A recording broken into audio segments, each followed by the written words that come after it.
Si Marcoleta. Oh, naku dawit. Dawit ba sa maleta? Naku may yari si Marcoleta. Oh, pag-uusapan natin may, allocables. Ano ba yung allocables? Tingnan natin. Ngayong gabi, iginit ni Marcoleta na paninira lang ito sa kanya.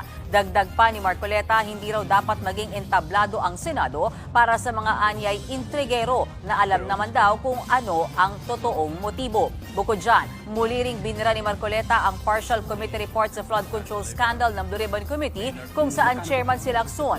Hindi raw kasi nito idiniin sina dating House Speaker Martin Romualdez, dating Presidential Legislative Liaison Office Head na si Adrian Bersamin at dating Justice Undersecretary Jojo Cadiz. Wala pang tugon dyan si Lacson.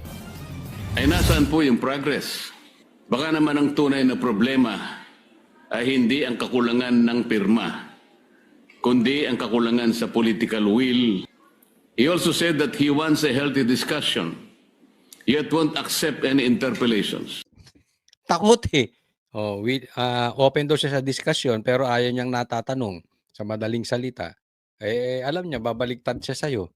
Diba? Ang maraming tinatago, ayaw. Ayaw ng mga ganyan-ganyan. Ano po ba talaga, kuya? Senator Lacson is indeed consistently inconsistent. Mismo na-target mo. Lacson is consistently inconsistent. One thing consistent with Lacson, inconsistent siya. Paiba-iba. Ay, alam mo, pag paiba-iba ka, Pinky Lacson, para kang Pinky, ha? Pinky. Invoking transparency when convenient, but resisting accountability the moment questions are directed at him. Sa flood control scandal pa rin, sinabi naman ni Senator Ping Lacson na wala raw itong iisang mastermind. Ayon kay Lacson, base sa mga nagdaang hearing at sa partial committee report, may mga mastermind sa katiwalian sa kada rehiyon. Si Lacson ang chairman ng Senate Blue Ribbon Committee na nanguna sa investigasyon sa korupsyon sa flood control projects. There's an overall mastermind. Kasi nga, di ba, ano to eh, driven by greed. Tsaka sabi ko nga, di ba, parasitic eh.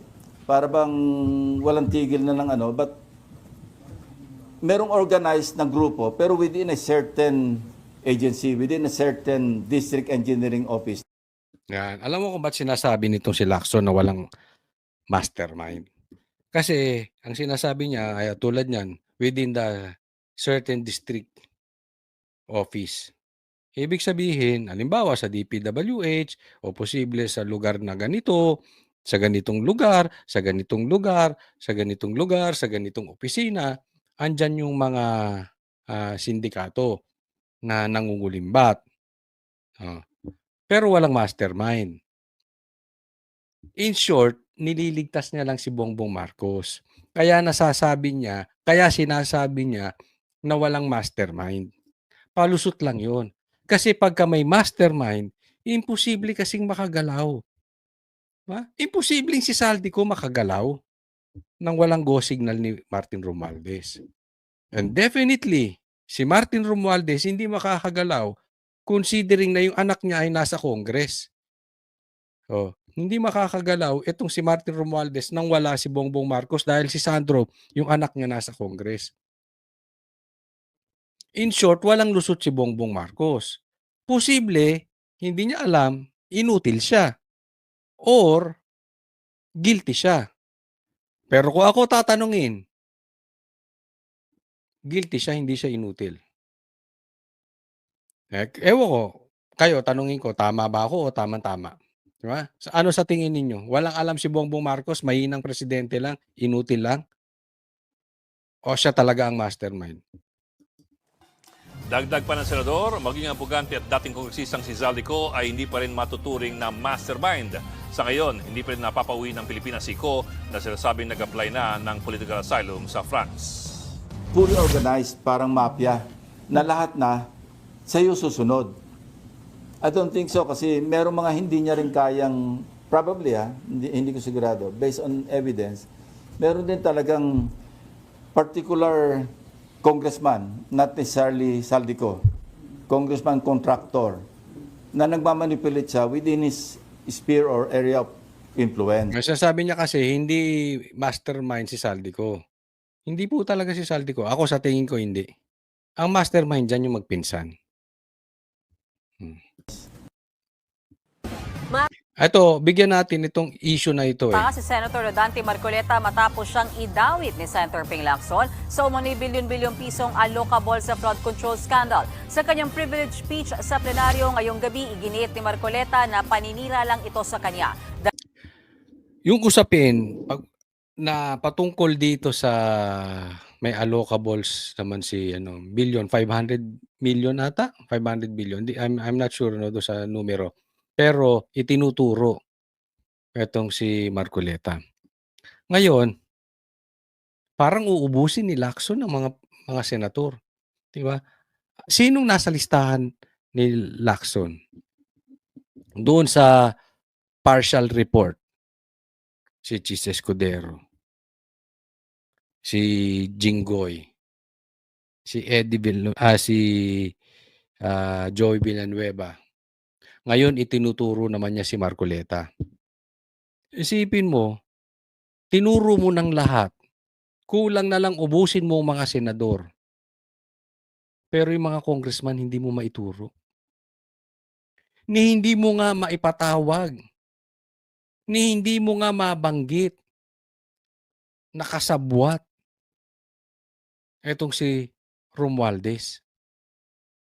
Na itinuturo ng 18 Marines na ang mastermind na hinahatiran nila ng maleta ay si Romualdez tsaka si Bongbong Marcos. Hindi po sa pinagtatanggol ko itong mga senador but definitely effective po kasi kung ang iyong binabanatan ay mga senador, effective for diversion. Kaya ako ito'y aking opinion lang. Hindi ako naniniwala na involved dito sila Chis Escudero, Jinggoy, Eddie Villanueva, kahit si Bong Revilla.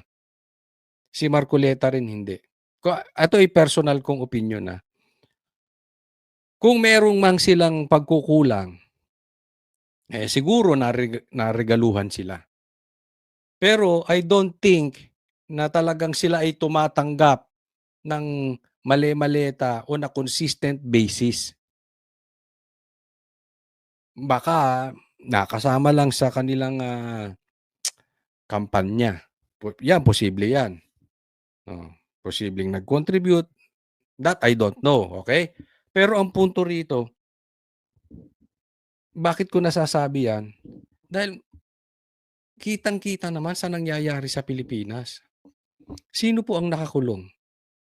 Na alam naman nating inosente, si PRRD. Si Pastor Kibuloy, na wala namang kinalaman sa politika. Nagkataon lang na kaibigan siya ni PRRD. Nagkataon lang. At ako ay naniniwalang alam nyo to. Na ang SMNI ay may paninindigan. Isa sa pagkakatiwalaan nyo. Parang dalawang mainstream media na lang ang talagang maayos. Diba? Sila yung inaano. Ngayon naman, ang bago, si Marcoleta. Dahil ba sinisiwalat yung boss ni Lacson? Kaya hindi ko pinapapirmahan yung partial report. Tamang hindi naman pirmahan yung kasi nga kulang. Ayaw mong patawag yung Marines. Ayaw mong patawag si Chavit. Ayaw mong patawag si Martin Romualdez. Ang dami mong ayaw ipatawag. Kulang-kulang yung investigasyon patungkol dyan sa ghost projects. Tapos, gusto mong pirmahan. Bakit? Kasi meron ka lang gustong maituro. Huwag po tayong magkaila. Alam nyo pong lahat yan. Alam nyo hindi ako nagsisinungaling. Alam po ninyo na style po yan ng gobyernong ito. Ilihis yung usapin. Simula nang bumitaw si Marcoleta, napalitang Blue Ribbon Chairman. Simula nang napalitan si Chis Escudero bilang Senate President, napalapit ba tayo doon sa pagresolba kung sino ang mastermind nitong flood control scandal o lalo tayong napalayo? Eh bakit naman pinag-initan to si Chis? Di ba? Dahil sa usaping tila kinampihan niya si BP Sara patungkol doon sa fourth with. Alam naman natin yan. Di ba?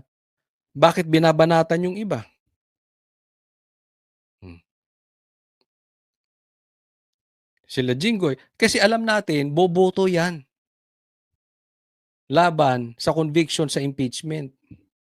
Sila Villanueva. Alam natin yan. Si Bong Revilla din. Bakit pinag-iinitan? Kalaban sa politika sa Cavite. Para meron silang maiturong sikat. Malilihis.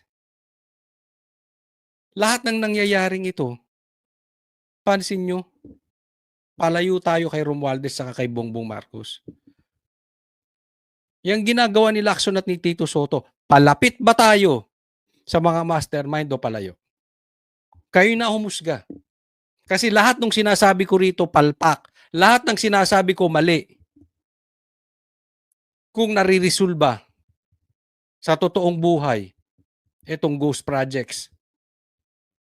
Pero kung hindi, lalo tayong lumalabot palayo ng palayo. Tama ako, mali itong sila Lacson. Hindi po sa nagmamagaling tayo. Pero kita nyo naman sa nangyayari sa paligid. Si Chabit na lang, hindi ipatawag. Diba? Willing siyang pumunta dyan. Eto, isa pa, may papakita ko sa inyo. Patunay na nagsasabi si Bongbong Marcos ang may pakana ng lahat ng ito. Reliable person. Hindi po siya Duterte. Sa katunayan, galit siya sa Duterte. Kinalaban niya si Duterte. And yet, lahat ng ito, pakana ni Bongbong Marcos. Tingnan po ninyo. Okay, tingnan po natin ito itong sinabi nitong si Erice, Kong Erice, at na-interview din namin siya, no? Ng lahat ng nangyayari ngayon dito na kababalaghan sa gobyerno ni Bongbong Marcos, pakana niya. Pakinggan po natin. My opponent in the last elections, the 2025 elections, publicly admitted that she signed the impeachment of BP Sara Duterte in aid of allocation. Yun. Dahil yung mismong nangunguna sa impeachment process ang siyang may hawak ng bilyong-bilyong pondo na nawala, nadala sa mga alokasyon na nadala sa mga flood control at anomalous projects. With due respect to the members of the Justice Committee, I cannot in conscience agree that this Congress has the moral ascendancy to claim that the impeachment process is genuinely in pursuit of our constitutional mandate to uphold accountability. Yon. Sa madaling salita, ang sinasabi ni Erice, wala kayong karapatang magsalita. Wala kayong moral ascendancy. Mga ipokrito kayo para ituloy ninyo yung impeachment na yan sa rasong accountability. Kung hindi, pamumulitika lang yan. Wala kayong karapatan. Bakit? Yun yung sinasabi niya eh. Yung nakaraang impeachment, sinabi ito ni Chanco. At ngayon din yan ang sinasabi din ni Erice. Pumirma sila for the impeachment, hindi in aid of legislation. Hindi para makagawa ng batas. In aid of allocation. Kasi ginagawang panakot. Pagka hindi ka pumirma, hindi ka mabibigyan ng pangsustento mo sa iyong distrito. Diba? So, tinatakot. Ang sa akin naman ito, anong klase kang congressman kung duwag ka? Tama po ba o tamang-tama? Kesi hodang wala kang maibigay sa distrito mo, mapagawa sa distrito mo dahil sumusunod ka sa tama. Dapat manindigan ka roon. Hindi ka himod-puwet. Ang pangit po ng hihimod ka ng puwet para lang may maisustento ka doon sa iyong distrito. Mali po 'yun. Dapat manindigan ka. Tas manindigan ka, tapos isiwalat mo, "Ba't teka muna, ba't hindi kami nabibigyan?" Dapat 'di ba? Kaya ka nga nahalal, eh, dahil ikaw ang leader. Anong klase kang leader kung duwag ka? Why? Number one, the process beginning the 19th Congress is already tainted. Ito po ay pagpapatuloy lamang ng proseso na naganap ng 19th Congress. It is marked by hundreds of billions in infrastructure allocations and massive ayuda programs to cooperating legislator in the 19th Congress. Oh, so ibig sabihin, ang laki nga ng nakurakot ng 19th Congress na doon nagsimula yung impeachment. Na ang nagpasimula nung impeachment na yon ay si Saldico na siya ngayon ay nasa ibang bansa at hawak niya ang pondo ng buong Pilipinas. Yan po ang punto ni Erice. Tapos, hindi na nga natuloy noon, ginagawa nyo pa rin ngayon. Na alam nyo namang mali. The allegations of maleta and paper bags of cash during the impeachment process in the 19th Congress, hindi pa po ito naimbestigahan at hindi pa nare-resolve. Diba? Hindi pa nare-resolve yung problema. In short, sa ghost projects, sa flood control scandal, hindi pa nare-resolba. And yet, here you are. Kayo ang kumakalampag sa impeachment ni Bibi Sara. Tingnan po ninyo, ang laki ng problema natin sa presyo ng bilihin. Presyo ng gasolina. Ang laki po ng nakawan noong 19th Congress na nagtutuloy ngayong 20th Congress. Ang laki ng problema natin sa korupsyon. Anong inaatupag? Impeachment. Alam nyo, masakit man tanggapin pero ito ang katotohanan. Yaan po ay hindi bunga. Yang nangyayari sa ating nangyayari ngayon na pinai-impeach si Sara, yan po ay hindi bunga ng nangyayari sa Pilipinas. Yan po ay salamin. Bakit salamin?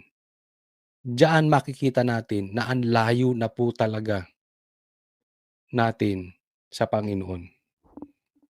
Diyan mo makikita na ang layo na ng bansa natin sa Panginoon.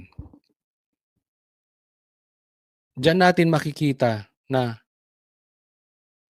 ang quality ng leaders, ang quality ng mga politicians natin, ang quality ng public officials natin, sobra ng baho, sobra ng dumi. Yan po ang katotohanan.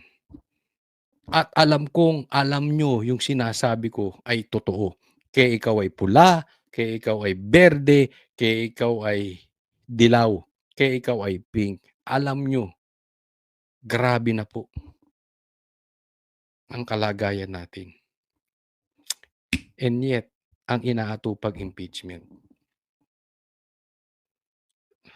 Kaya, alam mo, wala akong nakikitang immediate na maliligtas ang Pilipinas. Kasi sobrang problema natin. Kung bagat sa isang sakit, ang problema ng Pilipinas ay nasa 4th stage colon cancer. Ganun po kalupit. Konti na lang. Malapit na. Malapit na sa hukay. Ganun po. Ang kailangan na lang natin, milagro. Yan na lang po talaga pag-asa natin. At ako, naniniwala ako sa milagro. So, tuloy lang tayo. One of the prime movers of the impeachment in the 19th Congress is Saldico, Di ba? who resigned and left the country. Mm. Nakapagdududa. Dahil yung mismong nangunguna sa impeachment process ang siyang may hawak ng bilyong-bilyong pondo na nawala, nadala. Nangunguna sa impeachment, si Saldico. Tinutuloy pa rin ngayon ng mga bata niya. Bata ni Tamba. Sa mga alokasyon na nadala sa mga flood control at anomalous projects. Maraming mga pahayag na nakakabahala, ngunit hindi natin ito iniimbestigahan. Kung susuriin lang natin ang mga allocations sa mga distrito ng mga legislators na aktibo sa impeachment process noong nakaraan, at marami pa rin mga aktibo ngayon, in particular in the 2024 and the 2025 national budget, magugulat tayo sa laki nito. Even in my opponent in the last elections, the 2025 elections, publicly admitted that she signed the impeachment of VP Sara Duterte in aid of allocation. Natatakot siya na hindi siya mabibigyan ng pondo kung hindi siya pipirma sa impeachment. Diba? Hindi lang si Tiangco nagsasalita. Kayong ibang mga congressman na duwag, kailan kayo magsasalita? Buti pa si Tiangco nagsalita. Nagsalita. Tandaan po natin, si Tiangco, maka-BBM. Ito si Erice, dilaw po yan, liberal. Hindi po Duterte yung mga yun, ha? Pero matapang silang nagsasalita. These circumstances put serious doubts.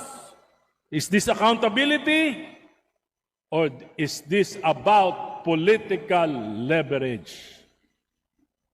After the impeachment vote in the plenary, let us examine the status of the four later release allocations.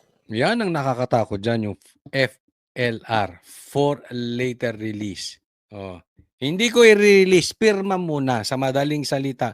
Walang budget, walang pirma, walang budget, walang release kung walang pirma. Gusto mo mag-release? Naku, parang iba. Gusto mo ma-release? Marilisan? Gusto mo marilisan ng pera? Pirma. Grabe, no? Hindi naman nila pera yun. Ganyan po kaswapang ang mga politiko natin. Let us see. Yung ibang politiko naman, duwag. Himod-put na rin. Bansang Pilipinas, paikot-ikot tayo. If this correlates with how members will be voting in the 20th Congress. Yung bumoto ba ng yes? Maririlisan? Yung bang bumoto ng no? At yung mga abstain? Maririlisan? Malalaman natin ang katotohanan sooner or later. Yan, tetext kita. Sino? Hindi, alamin natin yan. Malalaman naman natin eh. Di ba? Pag lahat ng yes for impeachment narilisan at lahat ng no, ng ayaw sa impeachment, hindi narilisan. Totoo yung sinasabi ni Tiangco at saka ni Erice. Di ba? Anong sinasabi?